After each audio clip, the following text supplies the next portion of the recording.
All right, welcome everyone to this presentation, The Power of Health Advocacy and Social Capital with Dr. Charles Holmes. Dr. Holmes is a University of Arizona Global Campus professor.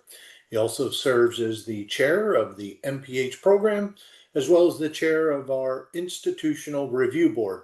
With that, I'll turn the floor over to Dr. Holmes. Thank you, gentlemen. Hello, everyone. Again, I am Professor Charles Holmes, and look forward to talking with you today about the power of social capital.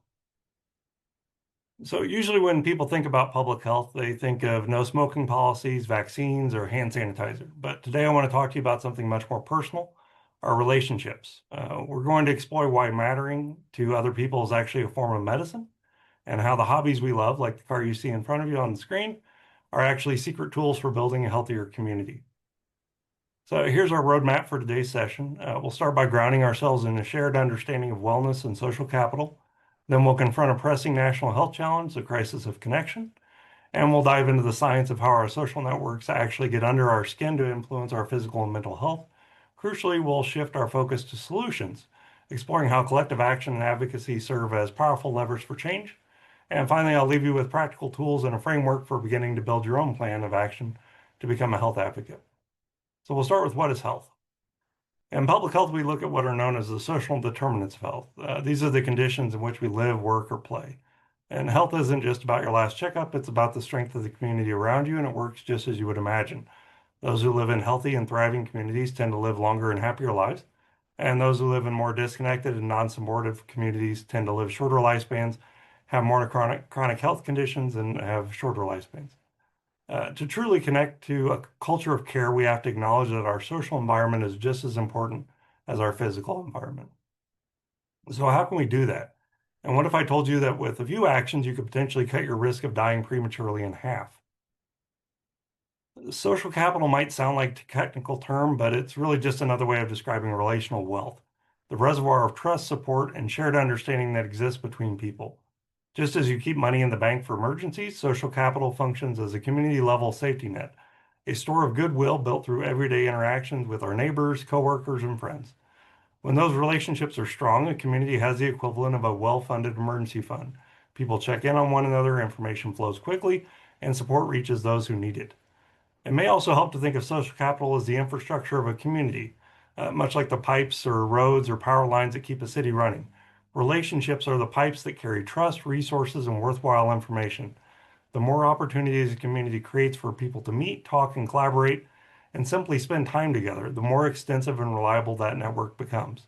When a crisis arises, whether a public health emergency or a natural disaster or personal hardship, those relational pipelines determine how effectively help can move from one person to the other. As Robert Putnam, the man who created the term social capital, emphasized, communities with dense, diverse, and active social networks are more resilient, healthier, and better equipped to solve problems. So we have two main types of social capital. The first is our inner circle. Robert Putnam calls this the bonding social capital, and they are a close, familiar network made up of people that are most like us, our family members, long-term friends, and those we trust instinctively. These relationships are built through repeated interaction, shared history, and a sense of mutual obligation. They form the emotional core of our daily lives. Bonding capital is what helps us get by when we face a personal crisis. An illness, a job loss, a family challenge, the inner circle is the group that shows up without being asked. They provide the emotional reassurance, practical help, material support that make our difficult moments survivable. Putnam often describes this as the chicken soup function of social capital, the comfort, care, and immediate assistance that flow naturally between tight-knit relationships. This type of social capital is powerful because it reinforces belonging, stability, and resilience. While it doesn't necessarily expand our access to new ideas or a broader community resources, it remains the foundation of our personal well-being and the first line of support when life becomes difficult.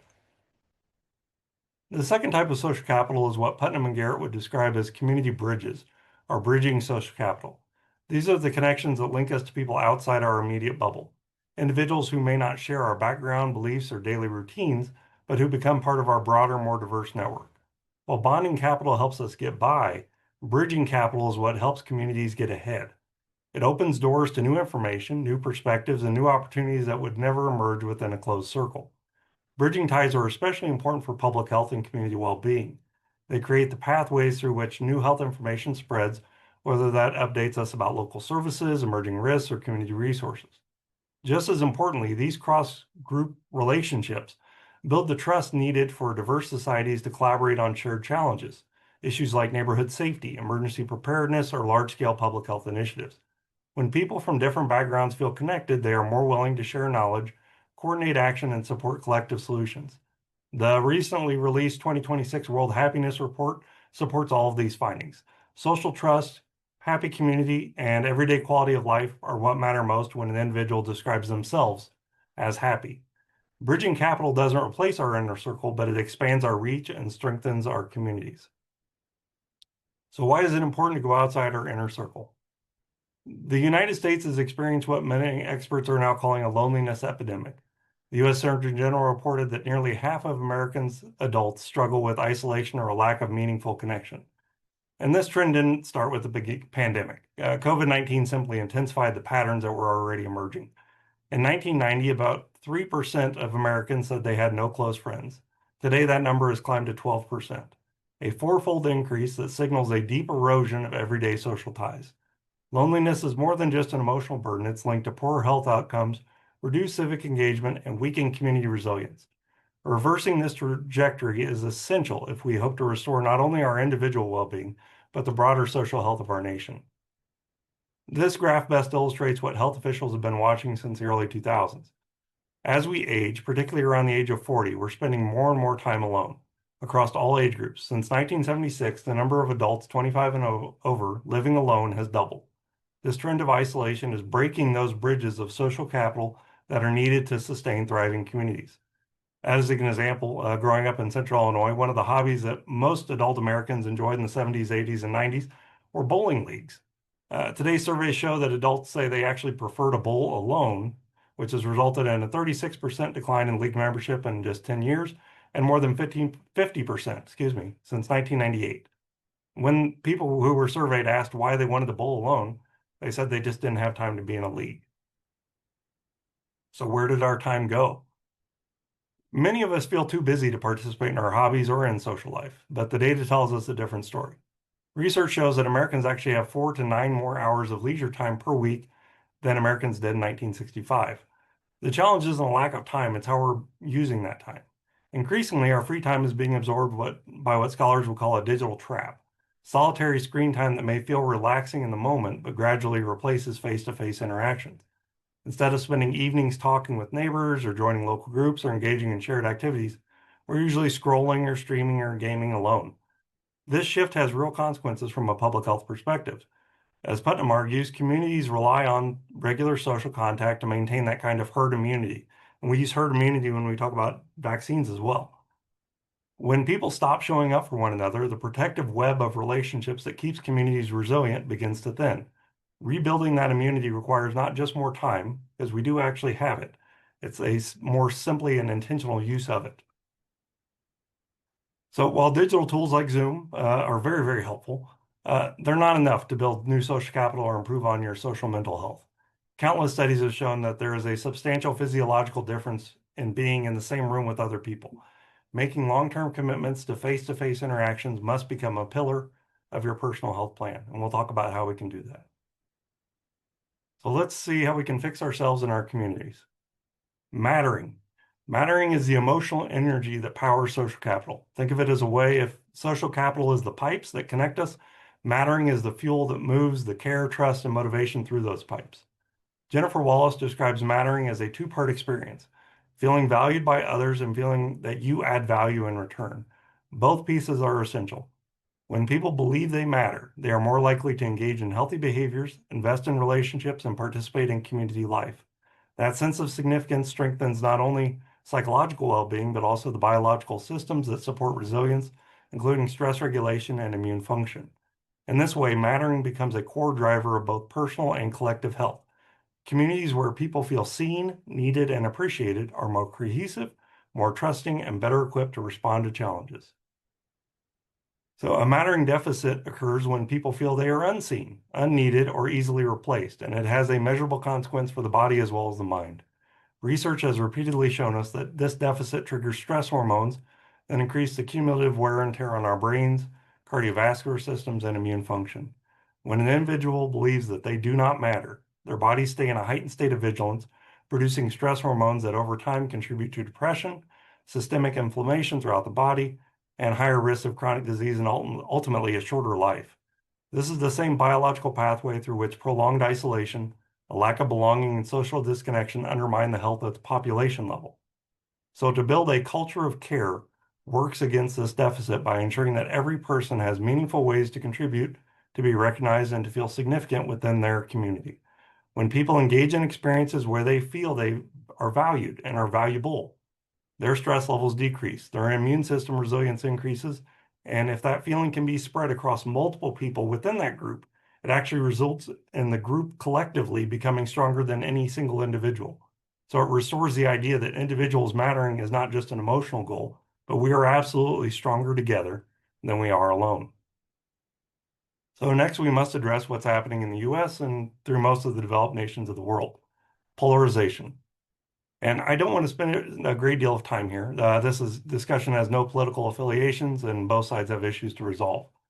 But with that in mind, we must address this polarization paradox. Research has shown that intense political animosity is functioning as an environmental toxin. When we view the other side with active hostility, it poisons our public health environment.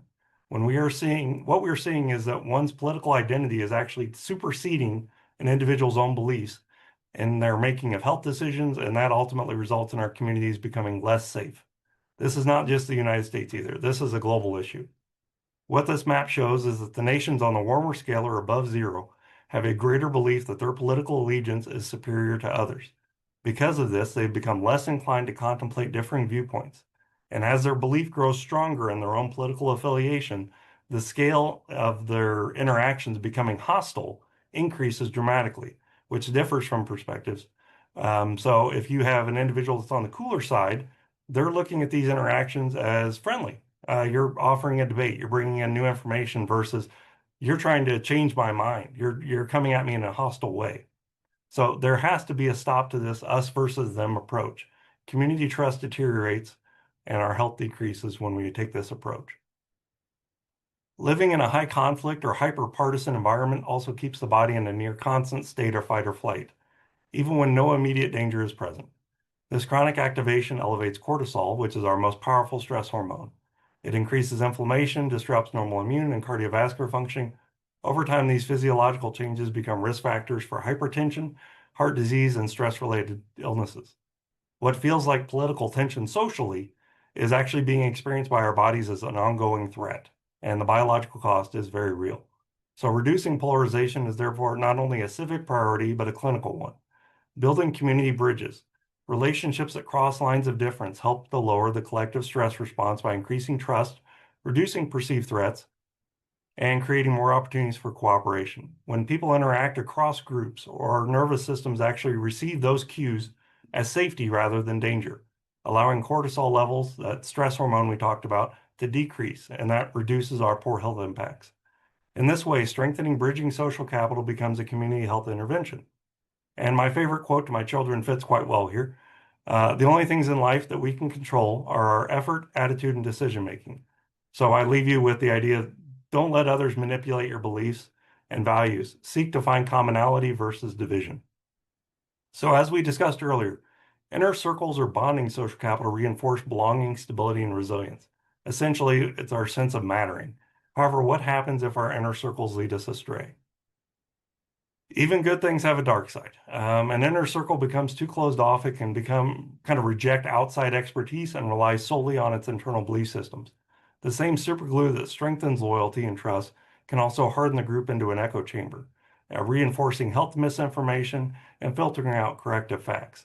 In these closed loops, information circulates without any challenges, and the absence of bridging capital can bring communities backwards toward almost a mindset like the Middle Ages, when scientific evidence was dismissed and the authority rested solely within these insular groups.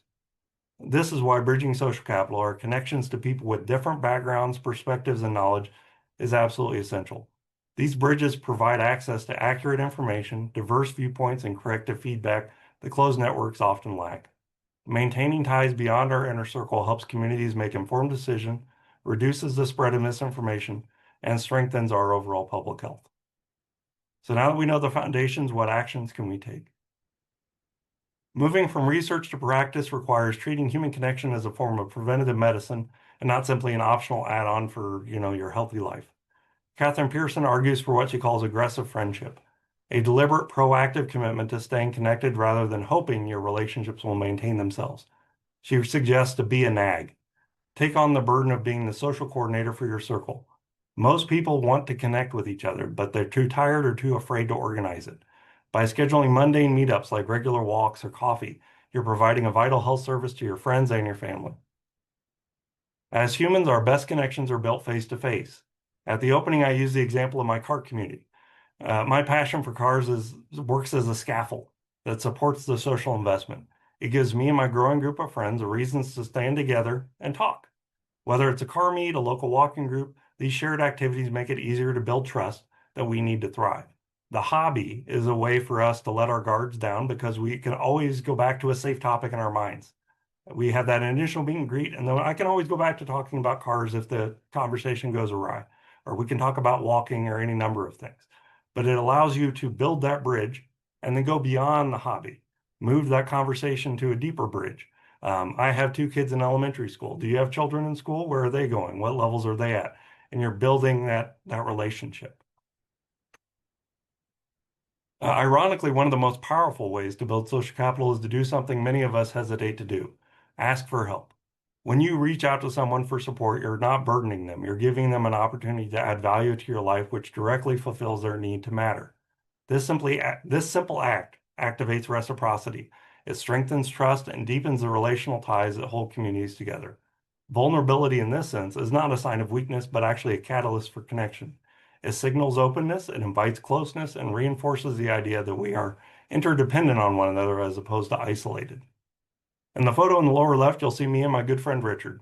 I didn't know Richard prior to 2020. My wife was working at our local gym and overheard him asking another man for help with his car collection due to some health conditions he has. My wife volunteered me or voluntold me to go help him. Quickly, we became friends, though, despite our age difference. I'm 45, he's 82, respectively. And from that initial encounter of I need help, we've grown to have lunch once a month, catch up on the community and world events. He's one of my good friends out here. This bridge encouraged me to connect with other people at the gym, and now I consider them some of my closest friends. Despite our often differing viewpoints and vast age differences, in a short span of time, I've cultivated 4 deep friendships that allowed me to unintentionally grow my inner circle. When I was sick, they collectively brought me soup, and I have done the same for them. So how can we develop a realistic plan? A meaningful framework for action begins with an honest assessment of your own social landscape. Taking a moment to consider your relationships helps reveal both strengths and gaps. Do you have a dependable inner circle, the people you can call in a crisis? Do you also have bridges to those people who differ from you in background, perspective, or experience? Both forms of connection are essential for resilience. Conducting what is known as a mattering audit, as Wallace suggests, can clarify where you feel valued and where you actively add value to others. It can also highlight areas in your network that may be too narrow or where additional connections could strengthen your overall well-being. This kind of personal inventory is the first step towards building a healthier, more balanced social ecosystem for yourself. So today, each of us has a little task, a micro intervention. Identify one person in your network who might be isolated and send them a text or give them a call. In public health terms, this is known as a rapid response and can be your way to positively impact the loneliness epidemic. It takes just a few minutes, but the health impact of knowing someone cares is immeasurable. We don't always know when someone's going to be in need, and so even something as simple as an I care message can have a dramatic health impact. This week, as an action item, learn the name of one neighbor you don't know. Knowing the names of your immediate neighbors is a baseline indicator for collective efficacy. Communities where neighbors know each other have a lower crime rate and have better health outcomes collectively. That small chat at your mailbox or while walking your dog is a building block for a healthier neighborhood and a healthier you. This month, try to join one in-person organized group. It's one of the most powerful evidence-based steps you can take for your long-term health. Putnam and other researchers have found that participating in just one recurring group, whether it be a faith community, hobby club, volunteer team, neighborhood association, can cut an individual's risk of dying in half. This is that promise I made to you at the beginning. The cutting your risk of dying in half rivals major medical interventions, and it mirrors what researchers have observed in the blue zones. The blue zones are the regions with the highest concentration of people living past 100 years. In every blue zone known, regular face-to-face social interactions are a core pillar of their longevity.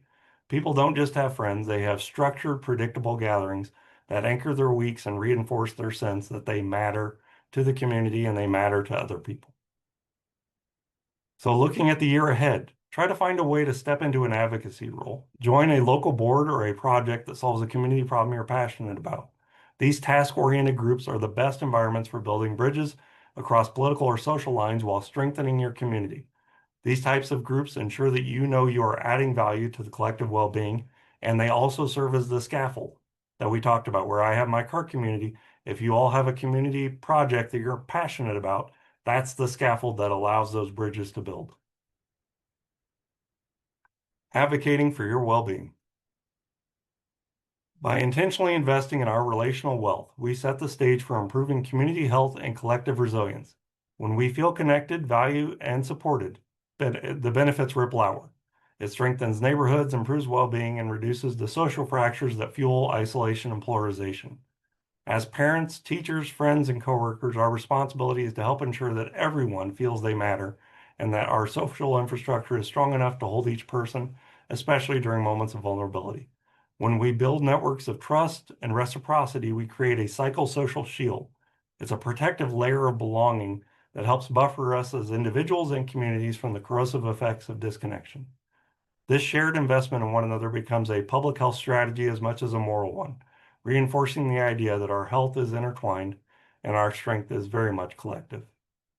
Thank you very much for all your time, and I'm happy to answer any questions that you all may have.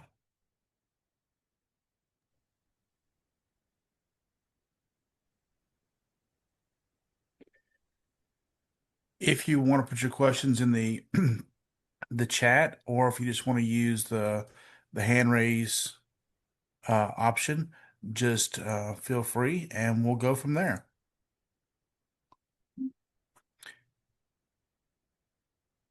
I did find your work on the collective efficacy piece where you mentioned that pretty interesting, Dr. Holmes.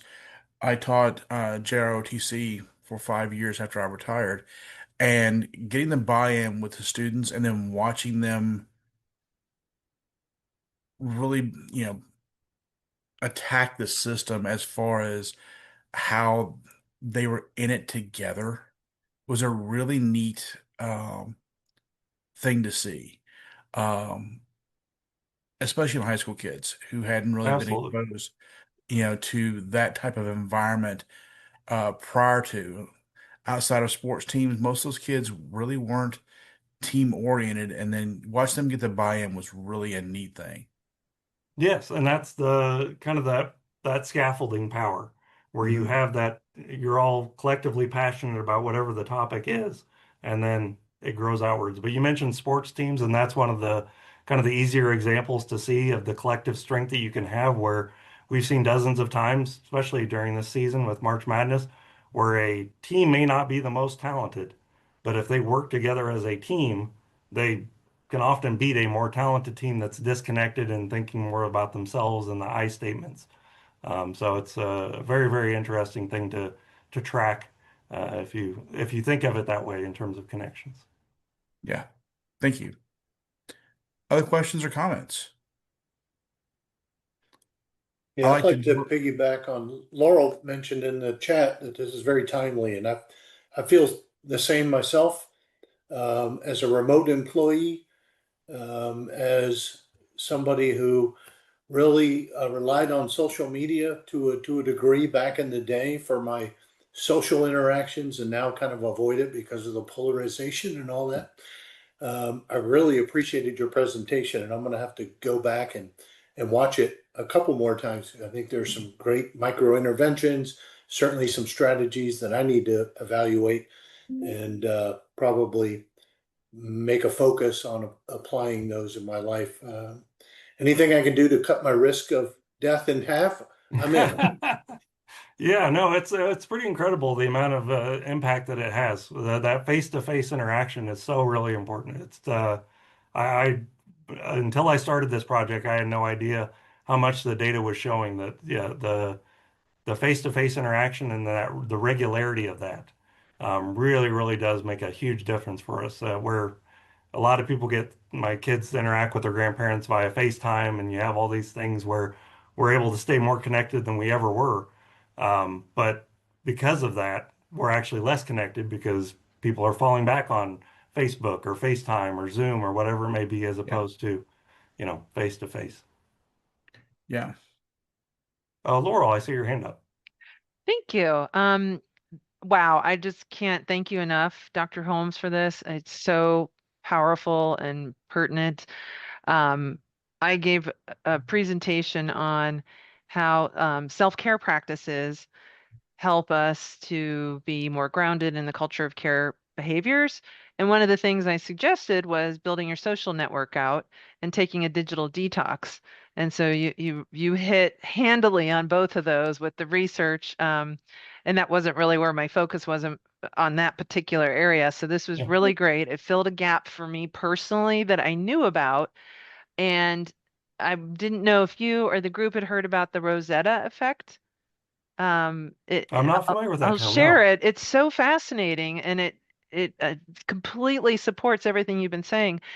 I think it was a 7-year study in 1951 to 1958, where they studied a group of it was an immigrant community in Pennsylvania called Rosetta, Pennsylvania, and these people, they this community of Italian immigrants did not follow a healthy diet,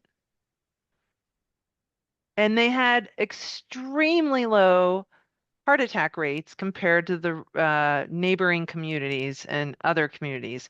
And the researchers concluded that it was due to their strong social network because as time went on and people started to move away from that community and their social structure started to break down, Yes. those numbers started to go away. Those beneficial cardiovascular heart attack numbers started to go away. So they call that the Yeah. Rosetta effect, and that is exactly what you're saying, is that our social capital, our social networks are the best, fastest way to help our life's health span. And I think they say the latest research I heard was if you have people who have 5 or 6 strong inner circle people, um, have the strongest health spans. So health span is not your lifespan, but it's the portion of that that you live healthfully. Yeah, your healthy years of life. Yes. Yeah. The U.S. actually only has one blue zone. It's in Loma Linda, California. If any of you have been to Loma Linda, it's not Have been. radiating healthy. I mean, it's fast No, food and just junk no. everywhere. But there is a collective group that's isolated, similar to this Rosetta. I think they're Jesus Christ Latter-day Saints group, but they have a very dedicated group of people that every day they meet to exercise. Then they grow, take a break for lunch, and then they come back together for volunteer work, and they just have those, regular interactions.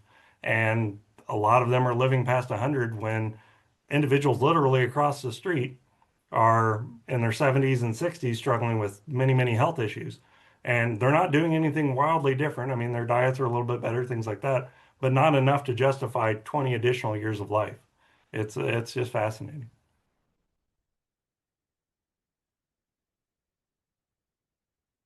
Laurel, your hand's up again, but it looks like your video may be froze. Oh, yes. No, Yes, no, it is. yes, please. I'm just going to piggyback on that. Um, there's a Blue Zone series for anybody who's interested on Netflix, and they go through community. Have you seen this? I've seen it. And Yes. Yeah. yeah, the first one is Okinawa, and they said that Hmm. Okinawans, the number one reason for their Blue Zone designation is social networks. They call it a MOI. Yes. Yeah. And there's another, if you're interested in social capital, if you have Netflix, there's a documentary called Join or Die. Title's a little bit aggressive, but the idea is that when we're talking about cutting your risk of dying in half, you join a group or you're, going to die sooner. And Robert Putnam and others go through the, expanse of his literature and research. But it's a really good documentary if any of you are interested and have Netflix. It's called Join or Die, and then Dr. Putman's written probably half a dozen books on the topic as well. One thing I'd like to direct everyone's attention to in the chat is there are awards that you can nominate presentations for. Please check those out in the chat. Consider nominating this this presentation for one of the awards that are listed. I need to drop off of this one. Mix, I need so you can close this one out so I can go ahead and get our next one started. Thank you, Dr. Holmes, and I will see you all in the next one. Thank you all. I greatly appreciate it.